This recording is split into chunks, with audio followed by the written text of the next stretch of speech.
CNBC Awards and Salasa Techno Engineering presents The Telecom Show. नमस्कार, the telecom show जिंदगी की नई धड़कन में आपका स्वागत है। मैं हूं शैल भटनागर, आपके साथ जुड़ रहा हूं अपने मुंबई स्टूडियोज में। हमारा आज का टॉपिक है unlocking value in telecom infrastructure और तीन बहुत ही दिग्गज मेहमान हमारे साथ जुड़ रहे हैं। आप हैं मिस्टर कपिल मल्होत्रा साहब, group chief technical officer, national collateral management limited में। ये कमोडिटीज के बिजनेस में देश की सबसे बड़ी प्राइवेट सेक्टर की कंपनी है, जो कि supply chain management, warehousing, testing और सर्टिफिकेशन में बहुत बढ़िया काम कर रही है। हमारे साथ जुड़ रहे हैं श्री देवाशीष भट्टाचार्य साहब। आप हैं deputy director general broadband India forum के। ये एक इंडिपेंडेंट पॉलिसी थिंक टैंक है जो कि हाई क्वालिटी ब्रॉडबैंड सर्विसेज एक टेक्नोलॉजी न्यूट्रल प्लेटफॉर्म पर पूरे देश में उपलब्ध कराने की चेष्टा कर रही है, एक ऐसे प्राइस पॉइंट पर जिसमें गरीब से गरीब आदमी इस बहुत अच्छी सेवा का फायदा उठा सके अपनी रोजमर्रा की जिंदगी में। हमारे आखिरी मेहमान हैं शशांक अग्रवाल साहब। आप हैं managing director Salasar techno engineering limited के। और जितने भी हमारे देश में टेलीकॉम सर्विस प्रोवाइडर्स हैं, उनका back end telecom infrastructure Agarwal साहब बहुत लंबे अरसे से क्रिएट करते हुए आ रहे हैं और इनकी पूरी चेष्टा रहती है कि लगभग 100 करोड़ लोग बिल्कुल सीमलेसली टेलीकॉम नेटवर्क पर एक दूसरे से जुड़े रहे हैं। आप तीनों का स्वागत है जेंटलमैन। सवाल आपसे मेरा पहला है अग्रवाल साहब, बताइए किस तरीके से आप लगभग 3 दशक के बाद देख रहे हैं टेलीकॉम इंफ्रास्ट्रक्चर में वैल्यू अनलॉक होते हुए। कुछ शानदार डील्स हुई हैं पिछले 1 आध साल में, जिनकी वजह से बहुत सारे विदेशी निवेशक हमारे भारतीय टेलीकॉम मार्केट में आए हैं और मैं उम्मीद करता हूं कि आगे आने वाले सालों में भी इन निवेशकों का तांता हमारे दरवाजे पर लगा रहेगा। शैल जी, मैं कहूंगा कि टेलीकॉम इंफ्रास्ट्रक्चर में जो वैल्यू अनलॉक करने की बात है वो कोई नई नहीं है। पिछले 10-12 साल से हम ये देख रहे हैं होता हुआ ग्रेजुअली। पहले टेलीकॉम कंपनी जैसे एयरटेल और वोडाफोन ने अपने टावर्स अनलॉक किए थे, वैल्यू अनलॉक की थी। इंडस टावर्स फॉर्म हुआ था। उसके बाद जीटीएल लिमिटेड ने अपने टावर्स दिए थे एयरसेल को, फिर रिलायंस इंफ्राटेल ने वो वाले टावर्स लिए थे। तो ये चलती रही है प्रक्रिया पिछले 10 सालों से। और एक बड़ी रिसेंट जो डील है वो रिलायंस जियो की रही है, जिसमें कि उन्होंने पिछले 1 साल में अपने जो टावर्स बनाए थे over a period last 4-5 years, वो उन्होंने अनलॉक किए हैं, वैल्यू अनलॉक की। और इसी तरह से मैं समझता हूँ आज टेलीकॉम कंपनीज जो है वो टावर्स अपने ना लगा के टेलकोज से, जो टावर कंपनीज हैं उनसे लगाती हैं टावर कोर्स के साथ, और उन्होंने अपनी वैल्यू क्रिएट की है उसमें। ये हमारे ओपनिंग रिमार्क्स हुए अग्रवाल साहब से। अब जुड़ेंगे देवाशीष भट्टाचार्य साहब से। आप हैं deputy director general broadband India forum के। भट्टाचार्य साहब, स्वागत है आपका। मैं ये जानना चाह रहा था कि पोस्ट कोविड एनवायरनमेंट में आप किस तरीके से देखते हैं ब्रॉडबैंड सर्विसेज आती हुई दिखेंगी भारतीय अर्थव्यवस्था में, और क्या क्या आपको फायदे होते हुए दिखते हैं अगले 2 या 3 सालों में इन सर्विसेज के द्वारा?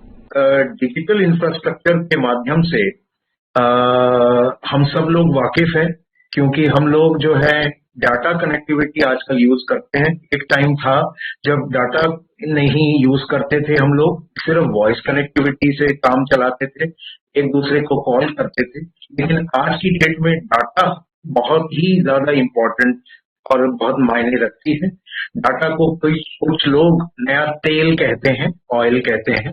वो इतनी अहमियत रखता है क्योंकि डाटा से ही आप जो है हर काम कर सकते हैं आज की डेट में। लेकिन जो पिछले 9-10 महीने में कोविड की वजह से जो हुआ है वो ये हुआ है कि बाकी जब सारी चीजें बंद हो गई, एक सिर्फ इकोनॉमिक एक्टिविटी चली पिछले 9-10 महीने में, चाहे वो किसी भी क्षेत्र में आप देख लें, वो थी डिजिटल कनेक्टिविटी यानी डाटा कनेक्टिविटी। अब हमको डिजिटल इंफ्रास्ट्रक्चर को बढ़ाना है और बढ़ा के हमको इतना बढ़ाना है कि चारों तरीके से उसमें फाइबर भी डालना है, उसमें स्पेक्ट्रम भी लेके आना है, हमें उसमें वाईफाई कनेक्टिविटी भी डालनी है, उसमें कई तरीके जितने डिजिटल सैटेलाइट को लेके आना है, कई फॉर्म ऑफ डिजिटल कनेक्टिविटीज को संजोना है एक ही उसमें, और ताकि लोगों को हर जगह, चाहे वो घर पे हो, चाहे बाहर हो, चाहे ऑफिस में हो, जो कुछ ऑफिस चल रहे हैं, हर जगह जो है अच्छी क्वालिटी की डिजिटल कनेक्टिविटी मिले अच्छे दाम यानी कम दाम में, और बहुत बहुत अहमियत उसकी है कि हर जगह घर के हर कोने में कनेक्टिविटी मौजूद हो। चलिए, आपने बिल्कुल सही तरीके से समझाया भट्टाचार्य साहब कि ब्रॉडबैंड सर्विसेज क्या क्या मदद कर सकती हैं भारतीय अर्थव्यवस्था के लिए। अब जुड़ते हैं कपिल मल्होत्रा साहब से। कपिल जी, आप पिछले लगभग 2 दशक से बहुत ही अच्छी तरीके से BFSI, health care, IT, consulting areas में काम कर रहे हैं आईटी इंफ्रास्ट्रक्चर क्रिएट करने के लिए। ये कहा जाता है कि भारत किसानों का देश है और लगभग 60 करोड़ जो हमारी जनसंख्या है वो जुड़ी हुई है किसानी खेती से, और वहां पर बहुत ही सख्त जरूरत है एक ग्लोबल स्टैंडर्ड की टेलीकॉम इंफ्रास्ट्रक्चर में, ताकि किसानों को बहुत अच्छा फायदा हो, टाइम पे खबर मिले कहाँ उनको बेचना है, क्या प्राइस मिलेगा, क्या दाम मिलेगा, मॉनसून कैसा है, इन सब की जो खबरें हैं एक अच्छे स्मार्टफोन में बिल्कुल समय पर मिलनी चाहिए। ये बताइए, कौन सी ऐसी 2 अहम चीजें हैं जो आप चाहते हैं कि सरकार करे ताकि किसी एक आम किसान की जिंदगी और सफल हो और फायदेमंद हो? धन्यवाद। बहुत सही प्रश्न पूछा आपने। और इस समय जो 2 सबसे जरूरी चीजें हैं वो है, एक तो जो टेलीकॉम इंफ्रास्ट्रक्चर है, करंट इंफ्रास्ट्रक्चर, वो ऐसा होना चाहिए कि उसकी रीच बहुत अच्छी होनी चाहिए। आज जो किसान हैं, अगर हम देखें, स्मार्टफोन यूजर्स सारे नहीं हैं।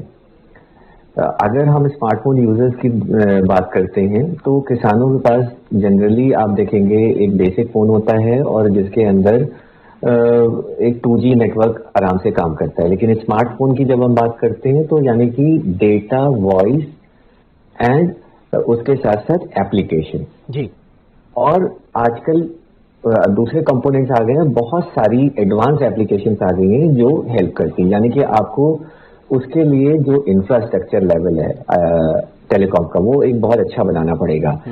क्योंकि जो सबसे बड़ा चैलेंज आता है इस गेम में वो आता है कि लेटेंसी। बिल्कुल, कहीं पे नेटवर्क चल रहा है, कहीं पे नहीं चल रहा है। जब आप जितना अंदर जाते जाएंगे वहां पे लेटेंसी कम होती जाएगी, आपके बार कम होते जाएंगे और आप धीरे धीरे 3G पे शिफ्ट होंगे, फिर 2G पे शिफ्ट हो जाएंगे, आप अचानक वैसे हो जाएंगे। तो अब मैं एक आम आदमी की बात करता हूं कि अगर किसानों की तरफ से अगर मैं देखता हूं या किसी भी ऐसे आदमी की व्यक्ति के बारे में जो दूर दराज में रहते हैं, अगर हमें डिजिटल वर्ल्ड में लाना है तो सबसे पहले हमें बेसिक इंफ्रास्ट्रक्चर को स्ट्रांग बनाना पड़ेगा।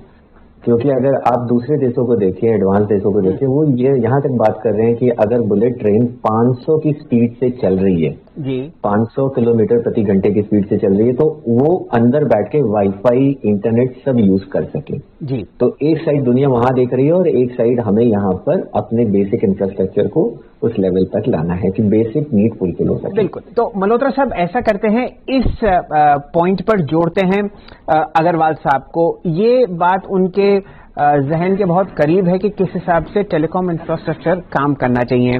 शशांक जी, आपने अक्सर कहा है कि जो हमारा नेटवर्क है वो बहुत ही कम है मुकाबले 130 करोड़ की जनसंख्या की जरूरतों की। अब हम लोगों ने अक्सर देखा है कि आप 20 किलोमीटर दूर जाइए शहर से और जैसा कि मल्होत्रा साहब कह रहे हैं कि 4G 3G में तब्दील हो जाता है और 20 किलोमीटर आप आगे जाइए तो सिर्फ आपके पास वॉइस रह जाती है। बताइए, एक अच्छे ब्रॉडबैंड के लिए, एक अच्छी सीमलेस कनेक्टिविटी के लिए जो कि 500 किलोमीटर रफ्तार में आपको बहुत बढ़िया पिक्चर दिखाए अपने फोन पर, क्या क्या ऐसी अहम जरूरतें हैं जो हमें चाहिए? देखिए, बड़ा बेसिक सा ये एक मुद्दा है कि आज कॉल्स क्यों नहीं मिलती हैं, या आज हम यहाँ से शहर से जो भी डेंस एरिया है जहाँ पर टावर्स ज्यादा हैं उससे हम थोड़ा दूर चले जाते हैं तो क्यों डेटा ड्रॉप हो जाता है? उसका सिंपल सा रीजन है कि ओवरलोडेड इंफ्रास्ट्रक्चर है हमारा। आप शहर में भी अपने घर से निकलेंगे और ऑफिस तक जाएंगे तो शायद 2 बार या 3 बार आपकी कॉल ड्रॉप होती है। और अगर हम बात करते हैं आज जिस हिसाब की एप्स की हम बात कर रहे हैं, चाहे वो किसानों के लिए हो, चाहे हमारे गेम्स के लिए हो, चाहे मूवी डाउनलोडिंग के लिए हो, चाहे मेडिकल फील्ड में हो, चाहे वो ड्राइवरलेस कार की बात हो, सेल्फ ड्राइविंग कार्स हो, उसमें मुद्दा सब यही आता है कि हमारी जो कनेक्टिविटी है वो सीमलेस होनी चाहिए और लेटेंसी कम होनी चाहिए। जी। इस दिशा में जो गवर्नमेंट का फोकस है और हम पूरी टेलीकॉम इंडस्ट्री का फोकस है कि हम लोग बहुत जल्दी 5G से जुड़ने जा रहे हैं। गवर्नमेंट ने 5G के लिए डेट्स भी प्रपोज की हैं, स्पेक्ट्रम भी ऑप्शन का प्रपोज किया है, उन्होंने स्पेक्ट्रम का बैंड भी तय किया है। और मैं समझ रहा हूं कि सब काफी टेलीकॉम कंपनीज जो है हमारे देश की, उन्होंने ऑलरेडी लैब ट्रायल्स भी कर लिए हैं और कुछ कमर्शियल ट्रायल्स उन्होंने अपने लिमिटेड एरिया में किए हैं विद इन देयर ओन। तो जब ये 5G की टेक्नोलॉजी हमारी हर घर घर पहुंचेगी, हर पूरे देश के हर कोने में पहुंचेगी, तब ये जो लेटेंसी की समस्या है ये खत्म हो जाएगी और हम लोग जीरो लेटेंसी पे काम करेंगे। और वही आइडिया है। आज अगर हम बात करें तो अभी हमारा 4G नेटवर्क एक्सपेंड हो रहा है रूरल एरियाज में, जो गांव के एरियाज हैं, ताकि वहां पे जो किसान हैं या जो जनरल पब्लिक है, जो भी है, उसको एक बहुत अच्छे से कनेक्टिविटी मिल सके एट ए गुड स्पीड, अच्छी स्पीड पे कनेक्टिविटी मिल सके उसको, ताकि वो डाउनलोडिंग कर सके। जी अग्रवाल साहब, एक बात हमने ये भी देखी इस कोविड के दौरान पिछले 1 साल में कि वर्क फ्रॉम होम बहुत अच्छी तरीके से प्रचलित हुआ, रिमोट वर्किंग बहुत अच्छी तरीके से काम करती हुई दिखी। ऐसा करते हैं, भट्टाचार्य साहब को जोड़ते हैं। देवाशीष जी, जरा आप रोशनी डालें, किस हिसाब से डिजिटल इंफ्रास्ट्रक्चर क्रिएट करना चाहिए ताकि राइट ऑफ वे जो प्रॉब्लम्स हैं या फाइबर की जो दिक्कतें हैं या इन बिल्डिंग सोल्यूशंस हैं, वो बहुत ही आराम से, बहुत ही कम लेटेंसी के साथ और बहुत ही अच्छा सीमलेसली हमको काम करती हुई दिखें। कौन सी ऐसी 2 अहम चीजें होंगी जो आप सरकार से चाहते हैं कि वो हमें होती हुई दिखें? फाइबर एक्चुअली क्या है कि मोस्टली जो है जमीन के नीचे गाड़ा जाता है और ये नॉर्मली जो है रोड्स के नीचे और हाईवेज के नीचे इनको गाड़ा जाता है। इनको डालने के लिए आपको सरकारी एजेंसियों से, जैसे बिजली की एजेंसी हो, पानी की एजेंसी हो, गैस की एजेंसी हो, रोड इंफ्रास्ट्रक्चर चलाने वाले की एजेंसी हो, लोकल म्युनिसिपल कॉर्पोरेशन, इन सब से आपको सबकी परमिशन लेनी पड़ती है। अगर हमको आगे डिजिटल इंफ्रास्ट्रक्चर बढ़ाना है अगले 2-3 साल, 4 साल, 5 साल में, हमको फाइबर जो है 30% से ले जाके 100% तक या 80-90% तक कम से कम ले जाना है। और सरकार को एक, जैसे जीएसटी काउंसिल है जो मीट करती है फ्रॉम टाइम टू टाइम, जिसमें सेंटर के भी रिप्रेजेंटेटिव्स हैं और स्टेट के भी रिप्रेजेंटेटिव्स हैं, और इस केस में जहां फाइबर राइट ऑफ वे की बात चली है, इसमें लोकल म्युनिसिपैलिटी का भी और लोकल स्टेट गवर्नमेंट्स के भी, लोकल गवर्नमेंट के भी रोल बहुत अहम है। तो कहने का मतलब ये हुआ कि हम सबको एक कमेटी में या एक छत के नीचे लाएं और उनको समझाएं इम्पोर्टेंस या महत्व ब्रॉडबैंड इंफ्रास्ट्रक्चर या डिजिटल इंफ्रास्ट्रक्चर का, और उनको समझाएं कि आने वाले दिनों में यही एक नींव है जिसकी वजह से हमारी इकोनॉमिक ग्रोथ न केवल देश का बट अपने स्टेट्स का भी, जो स्टेट का इकोनॉमिक ग्रोथ है, वो भी इसी पे निर्भर है। चलिए, समय होता है एक छोटी सी ब्रेक का। ब्रेक के बाद जुड़ेंगे कपिल मल्होत्रा साहब से और अग्रवाल साहब से भी, और चर्चा करेंगे कैसे इंटरनेट ऑफ थिंग्स, खासकर हैंडहेल्ड डिवाइसेस में आपको बहुत जबरदस्त फेरबदल होता हुआ दिखेगा आगे आने वाले 1 या 2 सालों में इस अच्छे टेलीकॉम इंफ्रास्ट्रक्चर की वजह से। जुड़े रहिए हमारे साथ।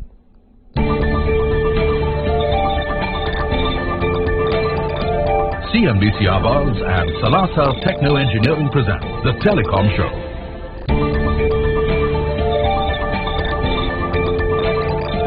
CNBC Awards and Salasa Techno Engineering present The Telecom Show.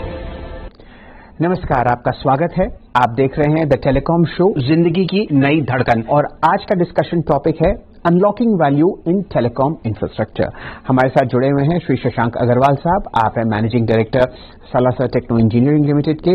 Debashish Bhattacharya साहब हैं, आप डेप्यूटी डायरेक्टर जनरल हैं ब्रॉडबैंड इंडिया फोरम के। और कपिल मल्होत्रा जी, आप हैं group chief technical officer national collateral management limited के। मेरा प्रश्न आपसे है शशांक जी, मैं ये जानना चाह रहा था कि आपने एक बहुत बढ़िया रोड मैप बनाया कि क्या क्या जरूरतें हैं टेलीकॉम इंफ्रास्ट्रक्चर को एक बहुत रोबस्ट तरीके से काम करने की। अब आप इसकी जरा डिटेल में जाइए, बताइए। हैंडहेल्ड डिवाइसेस हैं, इंटरनेट ऑफ थिंग्स है, करीब 100 करोड़ ऐसे डिवाइसेस हैं जिनको आपस में बात करनी है सीमलेसली आगे आने वाले 1 या 2 साल के लिए। इसके पीछे जो टेलीकॉम नेटवर्क होगा, जो टेलीकॉम इंफ्रास्ट्रक्चर होगा, उसकी क्या खास 2 या 3 बातें होंगी जो फिलहाल सेटअप करना अति आवश्यक है? तो देखिए, बड़ा अच्छा सवाल है आपका, और इसके लिए बड़ा सिंपल सा सोल्यूशन है कि आपको कनेक्टिविटी क्रिएट करनी है। आपको पॉइंट्स ऑफ कनेक्टिविटी क्रिएट करनी है। आज हमारे हिंदुस्तान में करीबन 6,06,000 टावर्स हैं, और जिसमें कि करीबन 8 लाख पॉइंट्स ऑफ कनेक्टिविटी हैं, अगर आप एवरेज टेंडेंसी 1.3 की भी मानते हैं तो। और हमारी पॉपुलेशन 130 करोड़ की। चाइना में पॉपुलेशन है करीबन 150 करोड़ की मानिए, और वहां पर 20 लाख टावर्स हैं। आज हमारे यहाँ चाइना से 1/3 टावर है, अगर हम पॉपुलेशन डेंसिटी की बात भी कर रहे हैं। तो आज चाइना में आप जाते हैं तो आपकी कनेक्टिविटी बहुत अच्छी मिलती है। उसका सिंपल रीजन है कि टावर बहुत ज्यादा है, कनेक्टिविटी बेटर है, और लोड पर टावर कम है कॉल्स का। सिमिलर सिचुएशन हमें क्रिएट करनी है, सिमिलर कंडीशन हमें क्रिएट करनी है, जहां पर भी हमें बहुत सारे पॉइंट्स ऑफ कनेक्टिविटी क्रिएट करने हैं। जी, पॉइंट्स ऑफ कनेक्टिविटी क्रिएट करने के लिए हमें क्या चाहिए? टावर टू टावर हमें फाइबर से कनेक्ट करना पड़ेगा, और फिर टावर से आपका मोबाइल का जो हैंडल डिवाइस है वो कनेक्ट होगी। तो इसके लिए हमें लेटेंसी अगर घटानी है तो नंबर ऑफ टावर्स बढ़ाने पड़ेंगे बीच में, एक दूसरे के बीच में, ताकि उनकी कनेक्टिविटी टावर्स की बेटर हो। और जब भी हैंडल डिवाइस आपकी मूव कर रही है along the highway, along the road, तो वो एक टावर से जंप करके दूसरे टावर पे आ जाए, उसकी कनेक्टिविटी ना टूटे। तो इसके लिए बहुत सारी चीजें हैं जो गवर्नमेंट के एंड पे भी मुझे लगता है कि होनी चाहिए। राइट ऑफ वे का एक मेजर इशू हमने पहले भी डिस्कस किया था। Uniform right of way policies का एक इशू है जो हमने पहले भी डिस्कस किया था। दोबारा मैं उसको कहना चाहूंगा।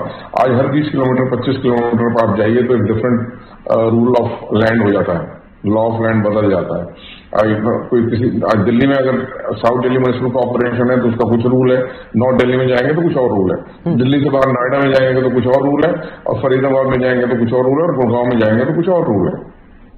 तो गवर्नमेंट को टेलीकॉम को प्रमोट करने के लिए, क्योंकि टेलीकॉम आज जीडीपी का ऑलमोस्ट 6.3% कंट्रीब्यूट कर रहा है, एक बहुत मेजर सेक्टर है, बहुत मेजर रोल प्ले कर रहा है इंडिया की इकोनॉमी में, डायरेक्टली और indirectly. Directly as a revenue, और इनडायरेक्टली उसके माध्यम से हम इतने सारे बिजनेस से जुड़े हैं टेलीकॉम होने की वजह से। वो एक बहुत बड़ा वैल्यू है जिसको कोई समझता नहीं है या समझना नहीं। बिल्कुल बिल्कुल। एक गवर्नमेंट को एक कॉमन पॉलिसी जरूर लानी चाहिए राइट ऑफ वे के लिए। मैं बार बार ये कहता हूं, ताकि जो टावर कंपनीज हैं या फाइबर कंपनीज हैं जो फाइबर लेकर रही हैं, टावर लगा रही हैं, उनको जो एवरीडे प्रॉब्लम्स हैं टावर लगाने के लिए वो ना आए, ये मेरा मानना है। जी, तो अग्रवाल साहब, मान लीजिए ये टेलीकॉम इंफ्रास्ट्रक्चर क्रिएट हो जाता है, और मल्होत्रा साहब जो बिल्कुल एक एग्रीकल्चरल बैकबोन बना रहे हैं पूरे देश में, फिजिकल वेयर हाउसेस की, उनको लिंक कर रहे हैं सप्लाई चेन मैनेजमेंट से। मल्होत्रा साहब, ये बताइए कौन सी ऐसी 2 अहम चीजें हैं जो आप चाहते हैं कि सरकार की तरफ से हो या प्राइवेट सेक्टर की तरफ से हो टेलीकॉम स्पेस में, ताकि किसान की जिंदगी आसान हो? जैसे अभी हमने बात करी, एक तो स्टेबल कनेक्टिविटी, दूसरा किसानों को चाहिए जानकारी, बिकॉज वो बहुत दूर बैठे हुए हैं। तो ऐसी हमें एप्लीकेशंस बनानी पड़ेंगी जो थोड़ी लोअर एंडेड हो, और किसान उसको अपने जो भी जिस तरीके के मोबाइल यूज कर रहे हो उसमें वो इजीली इंस्टॉल हो जाए और वो यूज कर सके उनको। क्योंकि इंडिया में जो सबसे बड़ा प्रॉब्लम है वो है यूनिफॉर्मिटी। ऐसा कोई यूनिफॉर्मिटी का रूल नहीं है कि आपको ये रखना है वो रखना है। सीधी सी बात है कि जो जिसकी अफोर्डेबिलिटी है वो उस तरीके के इंफ्रास्ट्रक्चर को मैनेज करता है। फॉर एग्जांपल कि वो 2G मोबाइल पे भी काम कर रहे हैं, कुछ लोग 3G मोबाइल पे काम कर रहे हैं, स्मार्टफोन्स पे काम कर रहे हैं। आई मीन उन चीजों के लिए अगर मैं एक वन साइडेड थॉट लाता हूँ कि मैं एक एप्लीकेशन बना देता हूँ और मैं बोलता हूँ कि अब ये किसानों को यूज करना है, तो यानी कि उनके लिए एक मैंडेट है कि वो एक स्मार्टफोन लाएं, तभी वो एप्लीकेशन चलेगी, राइट। अब ये आप कंपल्सरी नहीं कर सकते, बिकॉज आपने सुविधा के लिए एक एप्लीकेशन बनाया है, अब वो आप सुविधा दे रहे हैं, उस अपनी अफोर्डेबिलिटी के हिसाब से उसको एप्लीकेशन चलाने के लिए वो मोबाइल मैनेज करेगा। अब उसमें क्या इंफॉर्मेशन हमें देनी है जिससे कि वो उसको बेनिफिट मिले।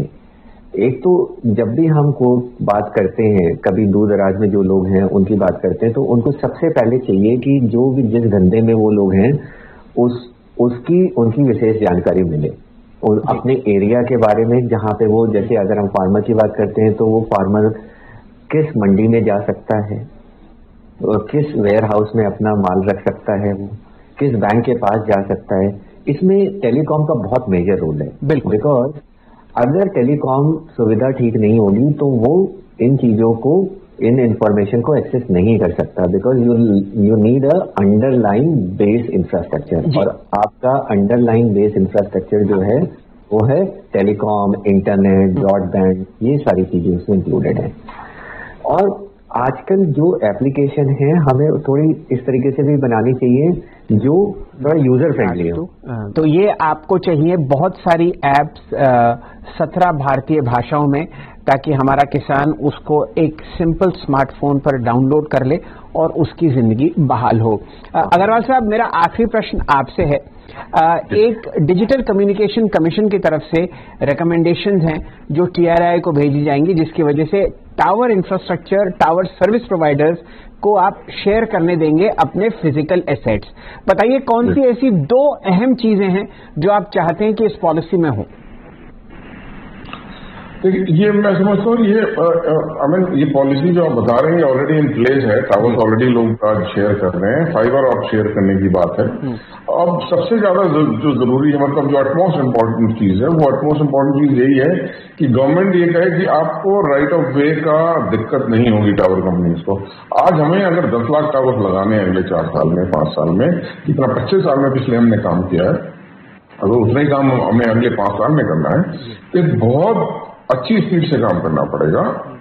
और गवर्नमेंट की सपोर्ट उसमें जो जरूरी है वो सबसे ज्यादा जरूरी है राइट ऑफ वे के लिए। Right of way, ease of putting up towers, उसमें ये ना हो कि कोई म्युनिसिपल कॉर्पोरेशन आके रोड अटका है, उसमें ये ना हो कि कहीं जाए टावर, RWA वाले आ जाते हैं, टावर नहीं लगने देते हैं। और एक जनरल अवेयरनेस पब्लिक के में होनी चाहिए कि जो टावर्स है ये आपकी सुविधा के लिए है, ये आपको हार्म नहीं कर रहे हैं, इससे कोई हेल्थ हैजर्ड नहीं है। और जो आपके घर में माइक्रोवेव है उससे ज्यादा हेल्थ हैजर्ड है compare to a tower, microwave tower. तो ये समस्याएं जब तक नहीं समाधान होगा, एक ब्रॉड लेवल पे गवर्नमेंट नहीं इस पे फोकस करेगी, तो मैं समझता हूं कि हमें टावर्स उस स्पीड से नहीं लगा पाएंगे जिस स्पीड से हमें लगाने चाहिए या लगाने पड़ेंगे। चलिए, तो फिलहाल समय समाप्त होता हुआ दिख रहा है मुझे, लेकिन जिस हिसाब से आपको अग्रवाल साहब ने समझाया है कि इस बात को हमें एक्सेप्ट करना पड़ेगा कि अगर मोबाइल हमारी जिंदगी का अहम और अभिन्न अंग बन चुका है तो उसके पीछे का नेटवर्क, उसके पीछे का टेलीकॉम इंफ्रास्ट्रक्चर इस तरीके से बनना चाहिए ताकि सबको ये सुविधा बहुत ही आसान दामों पर और 24 घंटे मिले। इसके लिए राइट ऑफ वे बहुत आवश्यक है। इसके लिए एप्स ऐसी बननी अति आवश्यक है जो एक आराम से किसान समझ पाए, और इसके लिए प्राइसिंग ऐसी होनी चाहिए ब्रॉडबैंड की ताकि हर इंसान 130 करोड़ लोगों में से इसको अफोर्ड कर पाए। हमारे साथ आप तीनों का जुड़ने का बहुत बहुत आभार। फिलहाल इस चर्चा को यहीं समेटते हैं। धन्यवाद।